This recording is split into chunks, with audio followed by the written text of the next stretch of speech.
बिस्मिल्लाहिर्रहमानिर्रहीम। अस्सलामु अलैकुम। मैं हूं मोहम्मद उमर असलम और आप देख रहे हैं पाकिस्तान टेलीविज़न न्यूज़ पर प्रोग्राम जायज़ा। नाजरीन, पहलगाम फॉल्स ऑपरेशन, भारत का एक और झूठ दुनिया के सामने आ गया। भारत की एक रवायत सी बन गई है कि जब भी कोई वाक़या वहाँ पर होता है तो बग़ैर किसी शवाहिद और बग़ैर किसी सबूत के पाकिस्तान पर इल्ज़ाम लगा दिया जाता है। अब भी अगर आप देखें मौजूदा सूरत हाल तो बग़ैर किसी सबूत के जो है वो पाकिस्तान पर इल्ज़ाम लगा दिया गया। और जहाँ ये काम हो रहा है वहीं पर भारतीय मीडिया को अगर आप देखें तो वो एक झूठा बयानियां बनाने और प्रोपेगेंडा करने में मसरूफ़ है। उसका आज मुंह तोड़ जवाब पाकिस्तान ने भी दे दिया। वज़ीर आज़म मियां मोहम्मद शहबाज शरीफ की ज़ेर सदारत कौमी सलामती कमेटी का अहम इजलास हुआ और इस इजलास में अहम फैसले किए गए।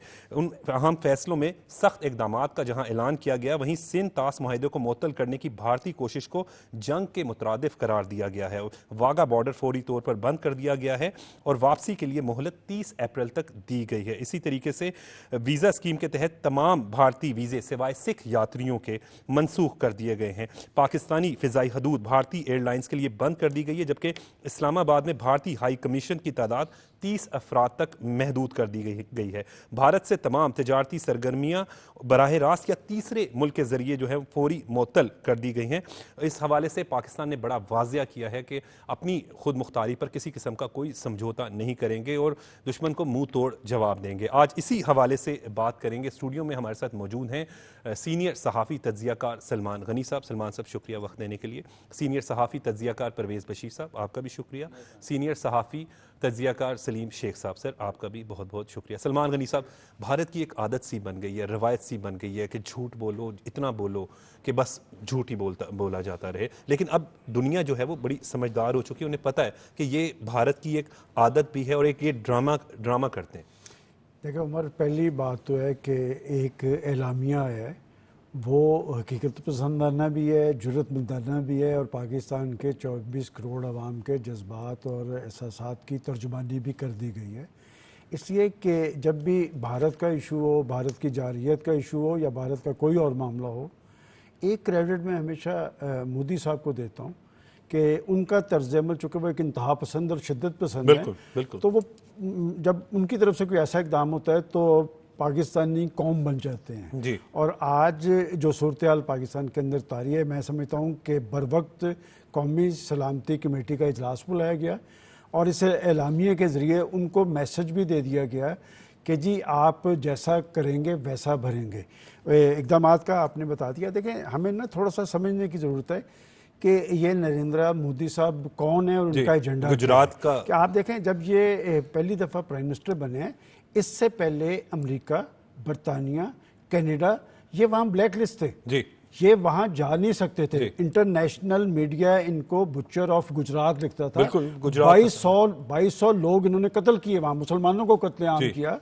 और प्राइम मिनिस्टर बनने के बाद इनसे ये पाबंदी ख़त्म हुई थी और इसके तर्ज अमल को सारे जानते हैं। मैंने, आपको याद होगा कि पिछले दिनों आप ही के प्रोग्राम में आपको वाशिंगटन पोस्ट का एक एडिटोरियल था जी। उन्होंने उसमें बताया था कि ये भारत है जो अमेरिका के अंदर, कनाडा के अंदर, पाकिस्तान के अंदर, बांग्लादेश के अंदर टारगेट किलिंग कर रहा है, टारगेट किलिंग का मुस्तकिब हो रहा है। इसलिए कि कनाडा ने पीछे वो भी किया। सलमान, अब आ जाए कि आपने ये जो false operation Pahalgam false operation कि ये उनकी एक तारीख है। ये वाकया पहली दफ़ा नहीं हुआ। इससे पहले आपको याद होगा कि समझौता एक्सप्रेस में उन्होंने यही हरकत की, फिर बम्बे अटैक्स पे, फिर पुलवामा पे, फिर राजवाड़ी पे। हमेशा से इनकी एक रवायत बन गई है, उनकी एक रवायत है और आप वो सारे पिछले उठा के देख लें, पाकिस्तान ने नहीं, उनके लोगों ने इस बात की तस्दीक की कि ये उनका खुद साख्ता ऑपरेशन थे और वो तवज्जो उठाने की कोशिश कर रहे थे।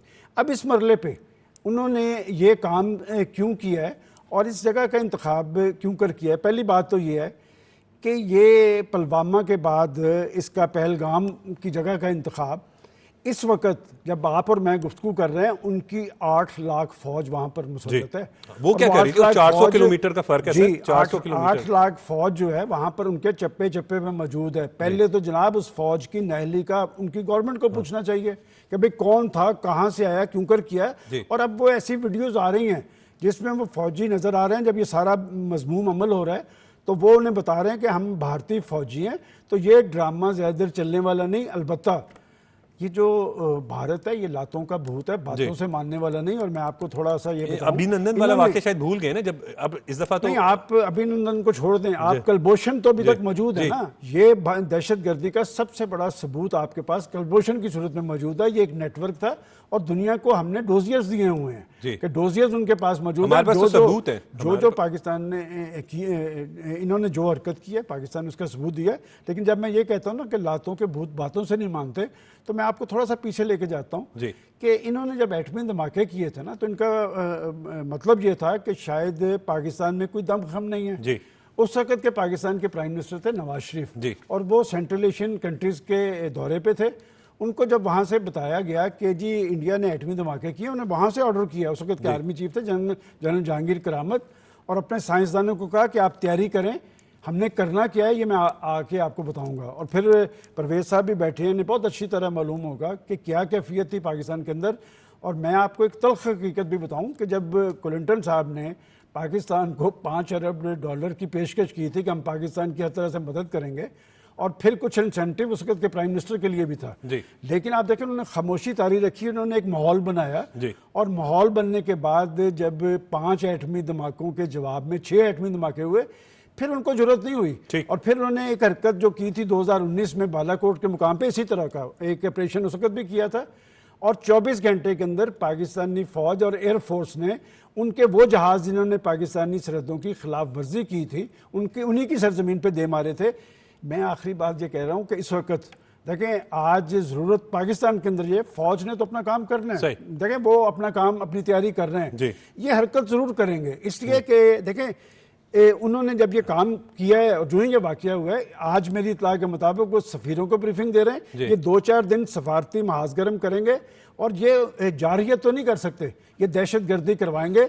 फौज भी आपको याद होगा जो जाफर एक्सप्रेस वाला वाकया हुआ, पाकिस्तान कुछ उसके 5 मिनट के बाद इंडियन चैनल्स फाल हो गए थे, उन्होंने प्रोपेगेंडा कैंपेन शुरू की थी। लेकिन मैं जो आपको आगे की बात बता रहा हूँ, देखिए उन्होंने 2-4 दिन ये सफारती महाज गर्म करेंगे, हरकत करेंगे, चूंकि उनके पास एक ही ऑप्शन है दहशतगर्दी का, वो काम। सलमान गनी साहब, जो आप आगे की बात कह रहे हैं कि आप बता रहे हैं मुझे, लेकिन हम भी जानते हैं, हमारे दिफा करने वाले भी बड़े अच्छे तरीके से जानते हैं कि हमारा दिफा अल्हम्दुलिल्लाह पाकिस्तानी कौम जानती है कि दिफा महफूज हाथों में है। अगर उन्होंने हरकत या शरारत की थी तो वो फिर अभिनंदन का जहाज में दोबारा इसलिए जिक्र कर रहा हूं, वो याद रखना चाहिए। मैं और बात करना चाह रहा हूं, आप कह रहे हैं जी कि इसमें कोई शक नहीं कि हमारी फौज के पास सलाहियत, दुनिया ने उसे माना है ना, उनके पेशावराना है, लेकिन ये काम सिर्फ फौज ने नहीं करना, ये कौम ने भी करना है, आपने भी करना है, मैंने भी करना है। एक माहौल जरूर बनना जरूरी है, इसलिए कि हमें आज अपनी फौज के पीछे खड़े होना है, एक कौमी इत्तेहाद और यकजहती नजर आनी चाहिए।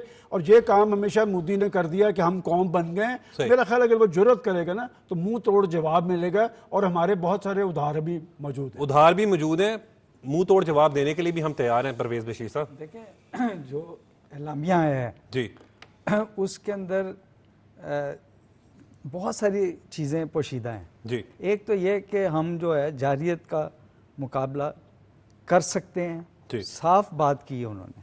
तुर्की जिसको कहते हैं जी, वो जवाब देना था, वो जवाब दिया, हर चीज़ का जवाब दिया, ईंट का जवाब पत्थर से। और ये कहा है कि अगर पानी रोकेंगे तो उसको हम क्या समझेंगे कि हम जंग के मुतरादिफ। तो इसके अंदर जो पाकिस्तान की कौमी सलामती का मसला, कौमी सलामती का मसला, और ये जो एलामिया है इसके अंदर सियासी, सिफारती और अस्करी तीनों चीज़ें शामिल हैं।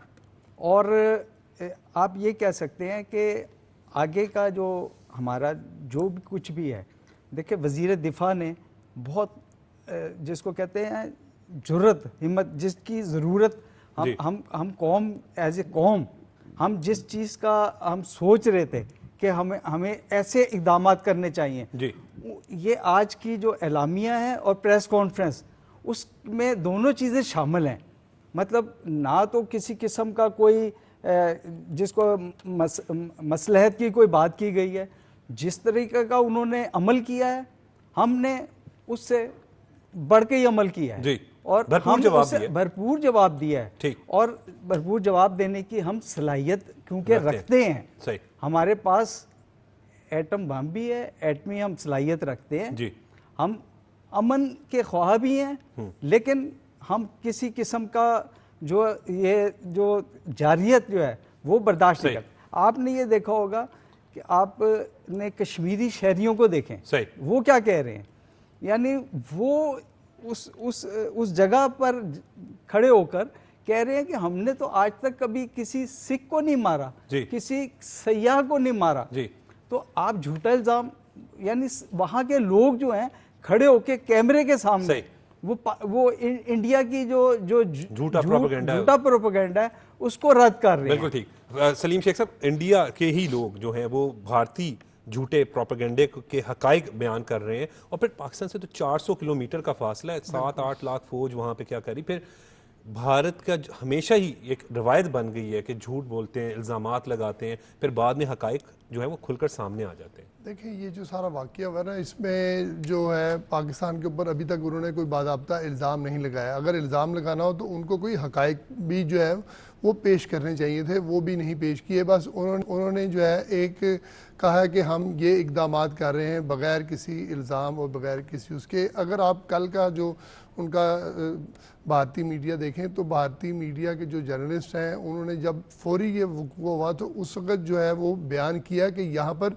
सिक्योरिटी बिल्कुल नहीं थी। इसका मतलब है कि सिक्योरिटी इतना बड़ा इवेंट वहाँ पर था, मौजूद था, और उस रिपोर्टर ने ये बताया कि मैंने यहाँ पर देखा है, लोगों से पूछा है, सिक्योरिटी के बिल्कुल भी नहीं थे। इसका मतलब है कि इंडियन हुकूमत जो है वो खुद इस वाक़े में मुलव्वस है और अपनी जो सिक्योरिटी है उन्होंने साइड लाइन पे की ताकि इस वाक़े को जो है वो हम अच्छे तरीके से कर सकें और वाक़े करने के बाद इसका इल्ज़ाम हम किसी पर लगा सकें। तो मैं ये समझता हूँ कि जो इंडिया इस वक्त कर रहा है वो बिल्कुल गलत कर रहा है, और पाकिस्तान की तरफ से जो आज भरपूर जवाब दिया गया है, एलानिया में दिया गया है और प्रेस कॉन्फ्रेंस दी गई है, ये कौम की तर्जुमानी की गई है, बल्कि कौम की तर्जुमानी से भी बढ़ के जो है वो वज़रा की तरफ से ऐलान किया गया है, और उसमें जो एलामिया है वो बहुत बेहतरीन है। लेकिन अब इसमें सूरत हाल ये है कि हमें तमाम लोग इस वक्त, पूरी कौम इस वक्त इकट्ठी हो चुकी है, लेकिन अगर इंडिया ने कोई गलती करने की कोशिश की तो उसको भरपूर जवाब दिया जाएगा, मैं ये समझता हूँ।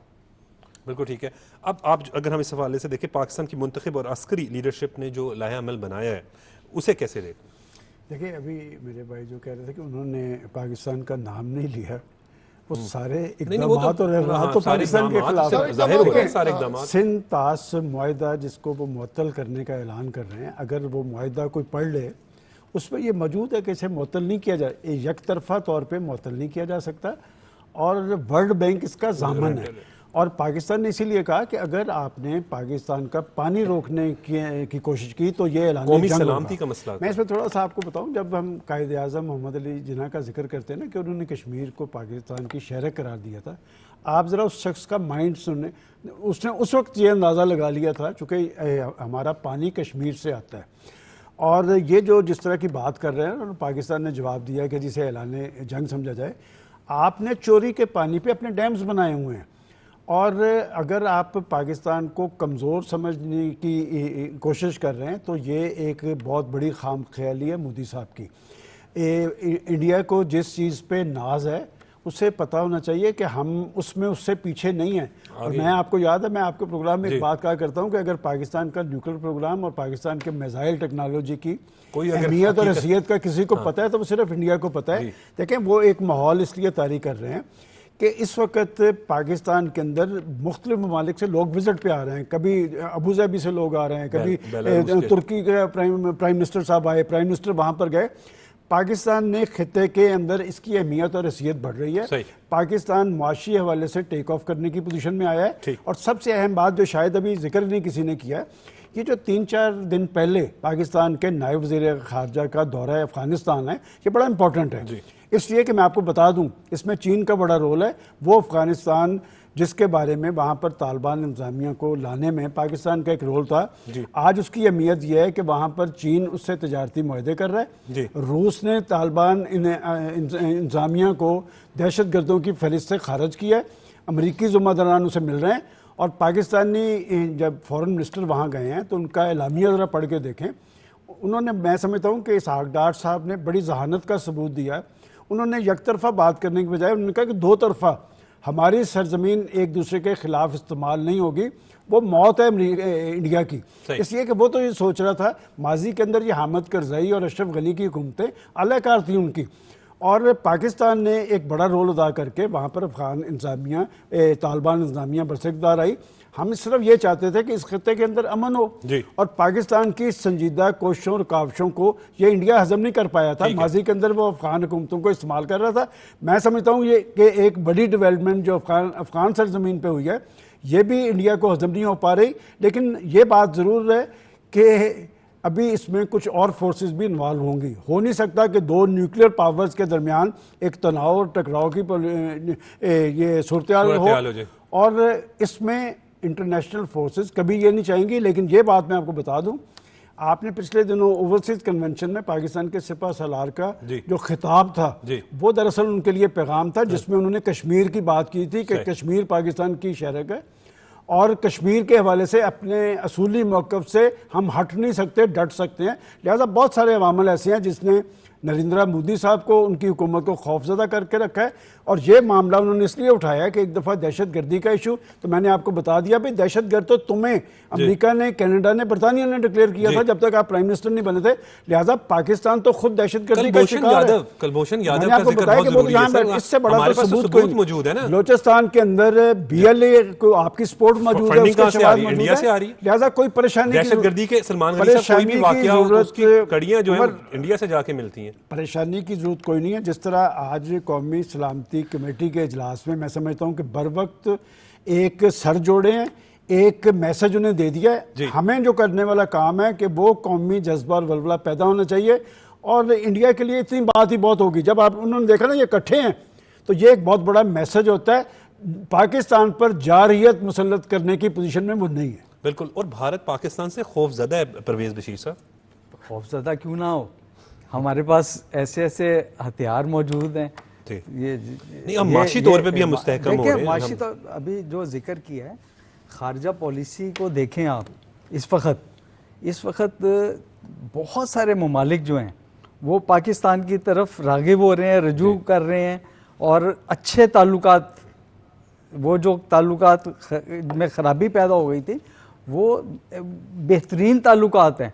यानी आप हर रोज़ देखें कोई ना कोई वफूद, कोई ना कोई मैसेज, कोई ना कोई अहम शख्सियत आ रही है, और ये लोग जा भी रहे हैं। सही।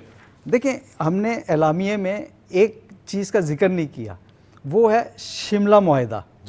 आप देखें, सिंध ताश मुआहिदे को उन्होंने मुअत्तल करने के लिए कहा है। शिमला मुआहिदे समेत तमाम मुआहिदे मुअत्तल करने पर गौर किया। जी हाँ, ये बहुत बड़ी इंपॉर्टेंट बात है।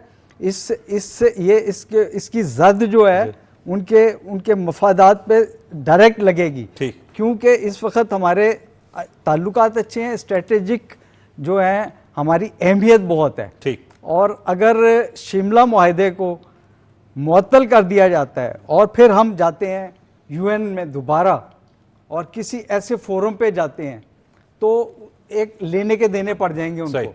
जो आड़ ली हुई है ना उन्होंने, वो सब आड़ खत्म हो जाएगी, और हमारी जो है बालादस्ती भी होगी, बर्तरी भी होगी। जी।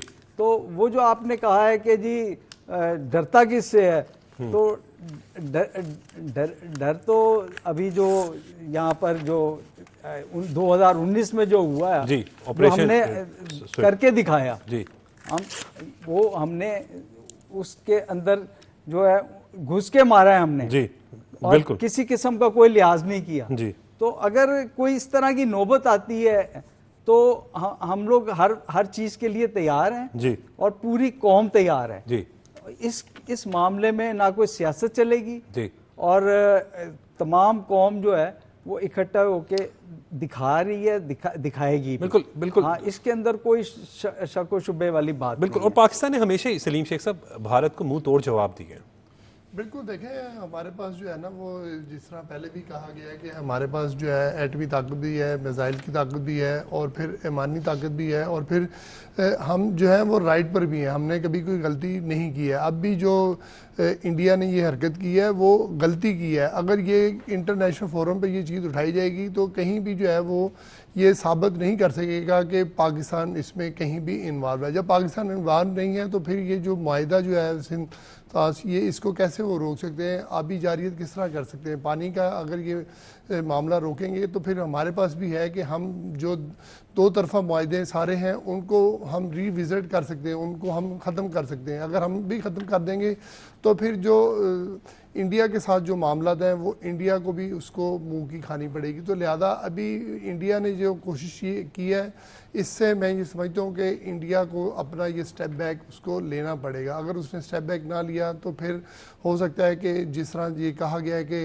इसको पानी बंद करने को जो है वो जंग के मुतरादिफ तस्वर किया जाएगा, तो फिर इस पर जो है वो हमारी हुकूमत जो है वो इस पर मज़ीद कुछ सोच सकती है। और इस पर एक मीटिंग अब और भी होनी है, आज एक सियासी मीटिंग भी होनी है जिसमें जो है वो उम्मीद है कि बिलावल भुट्टो ज़रदारी जो है वो शहबाज शरीफ साहब वज़ीर-ए-आज़म पाकिस्तान से मुलाकात करेंगे। तो उसके अंदर जो है वो तमाम जो सियासी जो लोग हैं उनके साथ बैठक भी होनी है, और फिर जो है सेनेट है उसमें भी जो है वो ये बात जाएगी। और फिर कौम के साथ जो है वो पहले ही जो है वो हुकूमत ने तमाम कौम को जो है वो अपने साथ एंगेज कर लिया हुआ। अच्छा, बिल्कुल। और सलमान गनी साहब, एक बात जो आप कर रहे थे बड़ी अहम पॉइंट भी है, बिल्कुल दुरुस्त बात है कि पाकिस्तान भारत के मामले पर तमाम पाकिस्तानी जो है वो मुत्तहिद हैं, उन्हें पता है कि भारत हमारा दुश्मन है। देखिए, इस पर कोई दो राह नहीं। और मैं आपको 2013 के बाद, 2013 से पहले अगर आपको याद हो, 140 मीटिंग्स हो चुकी पाकिस्तान और भारत के दरमियान मुतनाज़ा इश्यूज़ पे, जिसमें कश्मीर भी शामिल था। ये साहब जब से बस इक़्तिदार आए हैं, चूँकि ये एक फाशिस्ट जहनीत के आइनादार हैं जी, इसलिए कि ये बीजेपी से उसका तल्लुक़ है। बीजेपी का आप एजेंडा उठा के देख लें कि वो क्या है, कि 2013 के बाद ये जो डेडलॉक आया है कि दुनिया की बड़ी फोर्सेस बैठकर अपने मसाइल टेबल पे हल करती हैं, और पाकिस्तान का कोई भी प्राइम मिनिस्टर हो तो उनकी जो पहली स्पीच होती है वो इंडिया से अच्छे ताल्लुकात की बात करता है। और हम आम माहौल में देखते हैं कि डायलॉग की बात हमेशा वो करता है जिसका कोई सियासी केस होता है। पाकिस्तान का एक सियासी केस है। और जब हम कश्मीर की बात करते हैं ना, तो उमर ये मसला जो था अक़वाम मुत्तहिदा में इंडिया की लीडरशिप लेकर गई थी, इसलिए वहाँ फंसे हुए थे। तो वहाँ पर जब रेजोल्यूशन पास हुई और रेजोल्यूशन आज तक उस पर अमल दरामद क्यों नहीं हो सका, इसलिए कि इसमें जो बड़ी रुकावट है खुद भारतीय लीडरशिप है। सही, बिल्कुल ठीक है। मामले खुसूसी वज़ीर आज़म तलहा बरकी साहब हमारे साथ टेलीफोन लाइन पर मौजूद है। तलहा बरकी साहब, सबसे पहले शुक्रिया वक्त देने के लिए। कौमी सलामती कमेटी का अहम इजलास हुआ, पाकिस्तान ने भी जो है वो भारत को मुंह तोड़ जवाब दिया है। आज जो वज़ीर आज़म या शहबाज शरीफ साहब की ज़ेर सदारत है उसमें बड़ा वाज़िया कर दिया कि हमारा दिफा जो है वो हमारा हक है, और दिफा नाकाबिल तस्खीर भी है। और जिन सख्त इक़दामात में से एक अहम बात यह भी है कि सिंध ताश मुआहिदे को मुअत्तल करने की भारतीय कोशिश को जंग के मुतरादिफ करार दिया है।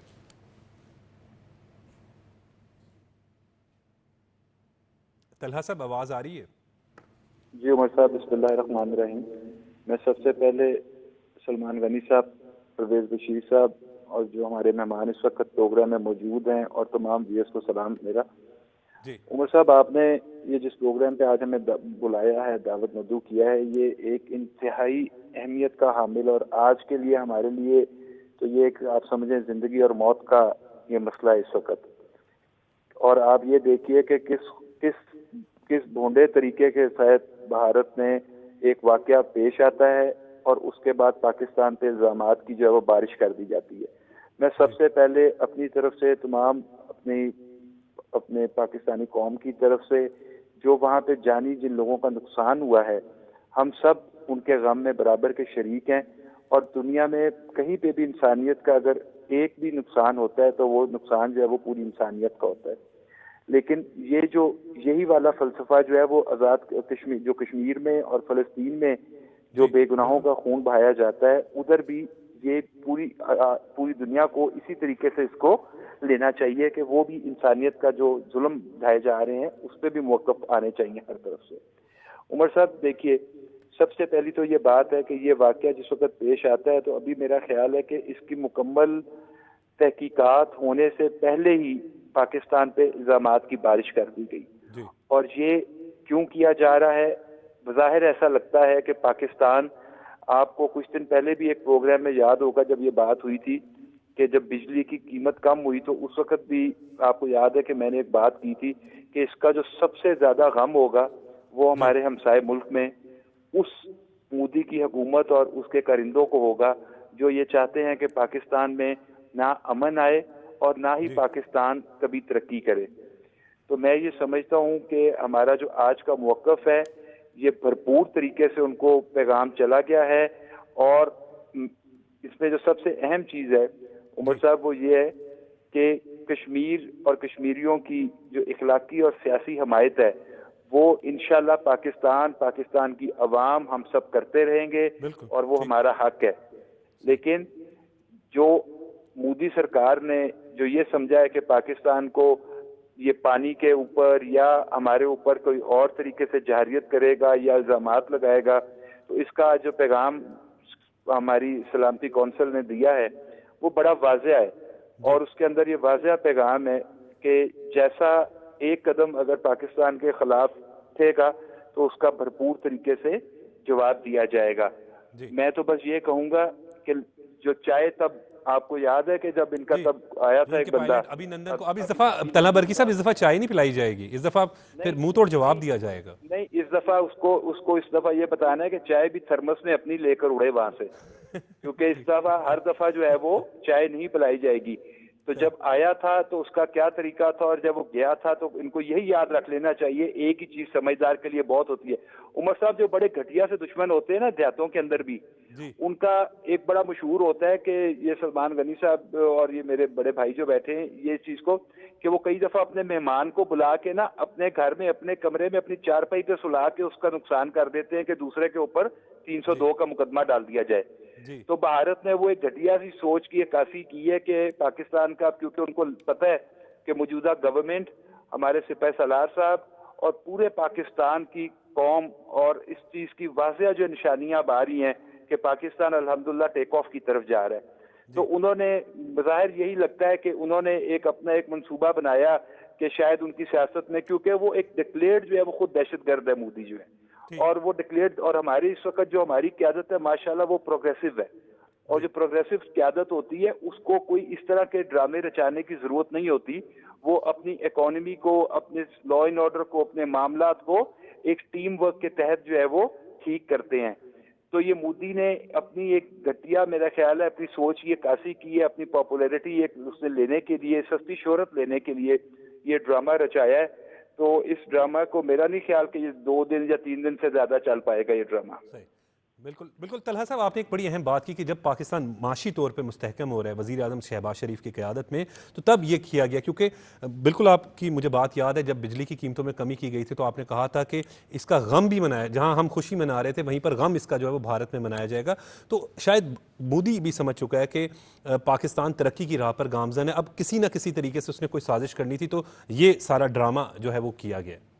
देखिए सर, कितनी आज खूबसूरती के साथ और कितनी, मैं समझता हूँ कि ये दानिशमंदी का फैसला है आज हमारी क़यादत का कि हमारे जो सिख यात्री यहाँ पर आते हैं, जो अपनी मजहबी रसूमात के लिए आते हैं, उनके लिए भरपूर तरीके से आज भी पाकिस्तान ने दिल खोल के वेलकम उनको किया है कि वो आएँ, अपनी मजहबी रसूमात में शामिल हों, और उनके लिए पाकिस्तान सिख यात्रियों को जी आया नु कहता है, उनको वेलकम करते हैं हम लोग।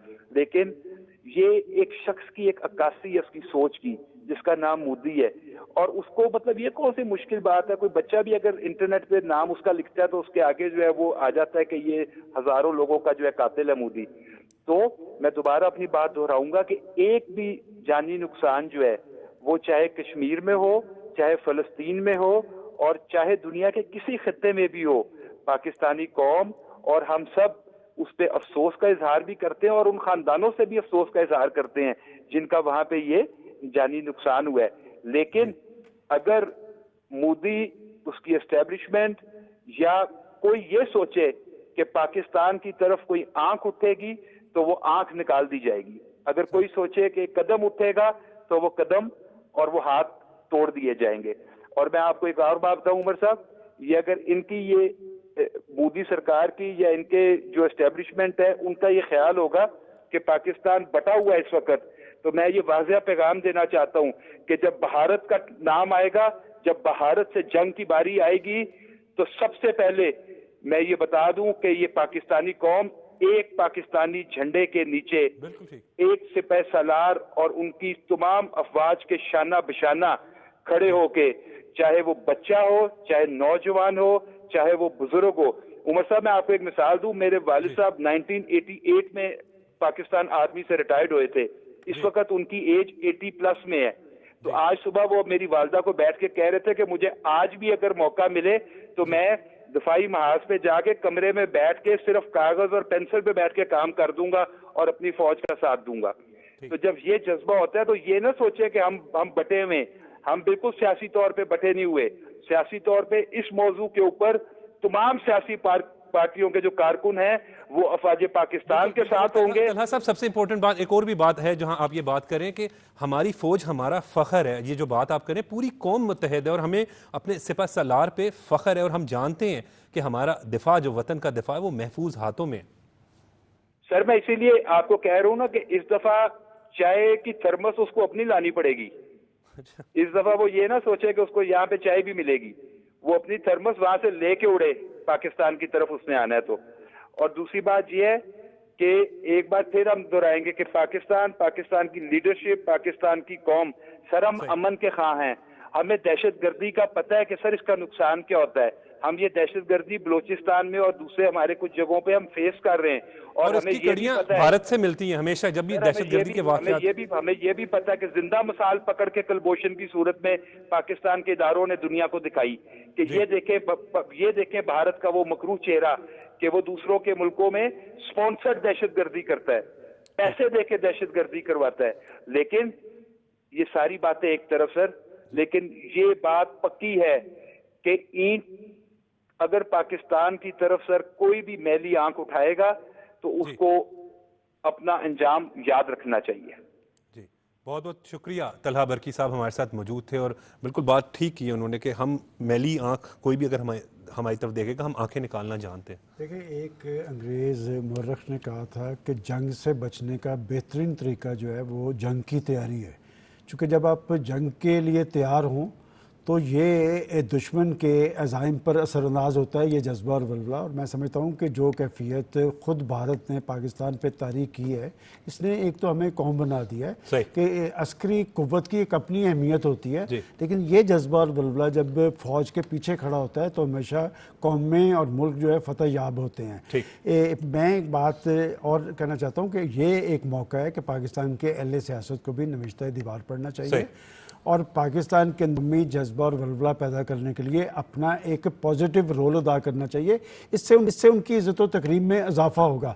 और आखिरी बात यह है कि मेरा नहीं ख्याल कि भारत पाकिस्तान पर जारियत की जुर्रत करेगा, उसके पास अब गलती की गुंजाइश नहीं है और उसको बहुत अच्छी तरह पता है कि पाकिस्तान कहाँ खड़ा है अस्करी हवाले से। लेकिन हमने जो अपनी डायरेक्शन तय की है ना, हमने एक मुआशी ताकत बनना है। जब तक हम मुआशी हवाले से अपने पाँव पे नहीं खड़े होंगे, दुनिया के अंदर पाकिस्तान का वकार जो है वो नहीं बन सकेगा। लिहाजा हमने अपना रुख दुरुस्त रखना है। दूसरी तरफ जो आज कौमी सलामती कौंसिल का एलामिया है, ये दरअसल हमारा एक पैगाम है इंडिया के लिए। और सिंध आज पानी बड़ा सेंसिटिव इशू है, बिल्कुल क्लियर और कर दिया पानी के हवाले से जो डैम्स आपने चोरी के पानी पे बनाए हुए हैं वो पाकिस्तान से ज्यादा दूर नहीं है और ये उसे बहुत अच्छी तरह पता है कि अगर उसने इस तरह की कोई हरकत की तो इसका जवाब क्या होगा। जवाब देना हमें आता है बड़े अच्छे तरीके से। परवेज बशीर साहब, ये जो सिंध आज मुआहदे की जो खिलाफ वर्जी की है, इस हवाले से पाकिस्तान जो है वो एक फोरम पे गया हुआ था और फैसला जो है काफी 2016 से सलमान गनी साहब और फैसला जो है वो आने वाला था।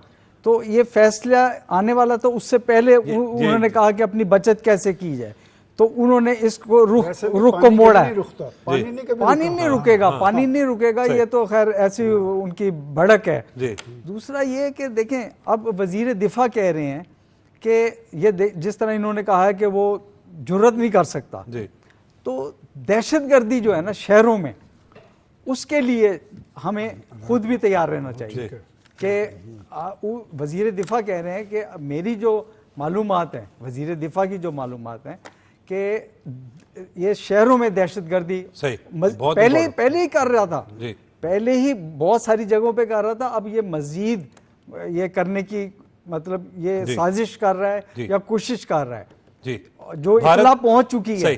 अब इसके लिए हमारी इंटेलिजेंस एजेंसियां, शहरी जो दिफा है और जो सियासी जमातें हैं इन सबको जो आम है- शहरी सर, आम शहरी को आम मोहतात शहरी, रहना है अब। सबको मोहतात सबको रहना अपने है, इर्द गिर्द तैयारी नजर करनी रखनी। है और हाँ। एक लाएअमल भी देना है सही। कौम को कि आपने इस तरह बचना है, इस तरह करना है, निशानदेही इस तरह करनी है। सही। मेरा ख्याल इसके अंदर भी बिल्कुल नाकाम हो जाएगा। बिल्कुल ठीक है। सलीम शेख साहब आखिरी कमेंट आप भी दे दें।